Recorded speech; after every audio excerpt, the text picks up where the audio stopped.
Welcome to Cat Chat. In today's episode, we'll meet another adorable kitty looking for a home, and we'll be talking hairballs and checking out the Furminator. So here we are at the Cat Connection, a rescue group in Sherman Oaks, California. And allow me to introduce Shining. Shining is a stunner. She's a mauve tabby cat with beautiful markings. She was found on the streets at a tender age of just 4 weeks, alone, terrified, and on the verge of death when she was brought into the hospital. Although her nutrition and health needs were taken care of, she wasn't given a chance to socialize well in her early months and is pretty shy with new people.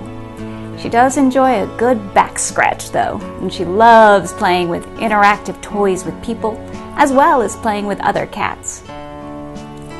Shining is now about a year old and has been at the shelter for way too long. She desperately needs a forever home. Shining will make a wonderful companion for someone who would love an instant playmate for another cat and who can offer love and patience to help her overcome her timidness. Is that someone you or someone you know? If so, contact Cat Connection right away so you can meet Shining. Now on to hairballs. I'm going to need Tabitha for this one. Being a Maine Coon mix, Tabitha has a lot of fur. This hit home about 2 weeks after adopting her when she began gagging and left 5 enormous hairballs on the floor. Gross, but I guess I'd rather have them on the floor than stuck in her tummy. As all cat owners know, cats are fastidious groomers.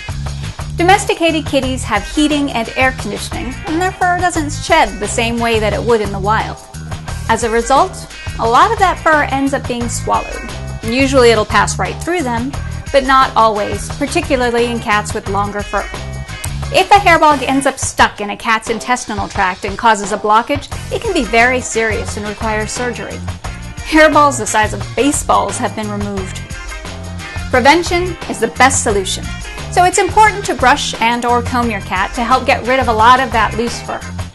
I had been using regular cat brushes and a wide rotating tooth comb on Tabitha, which worked great with my other cats, but apparently they weren't doing the job with her. So I started giving her an over-the-counter hairball remedy. I'm not sure if that helped. She did throw up another large hairball the following week. When someone told me about the Furminator and how it removes tons of fur, including loose undercoat fur, it sounded promising, so I promptly placed my order. Oh, the first session didn't go so well. Tabitha was freaked out about me trying to hold her still against her will to film the combing session, so she kept wiggling and trying to get away. Also, I had read some reviews of the Furminator which suggested combing softly to avoid scratching the kitty, so I was combing very softly. I think that ended up tickling and irritating her. When I later ran the Furminator across my palm, I realized the teeth really aren't sharp, so I'm not sure why a softer pressure was suggested. When I tried again, combing with normal pressure and allowing Tabitha to lie down where she wanted to lie down, it turned out she loved it. Look at all the loose fur that came out. This was from about 5 minutes of furminating, and this is fur that a normal brush and comb didn't get. Whoa, that is a lot of fur. Yeah, I could make myself a sweater. You know, there are sites online where you can actually do that, which I thought was pretty weird when I first heard about it, but I guess it's no different than Angora, which is made from bunny fur. Maybe I'll check it out for another episode.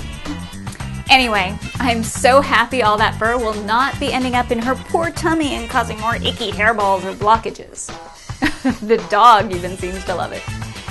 So I am confident that furminating will help keep the fur from getting stuck in Tabitha's tummy, and she seems to really enjoy her massages.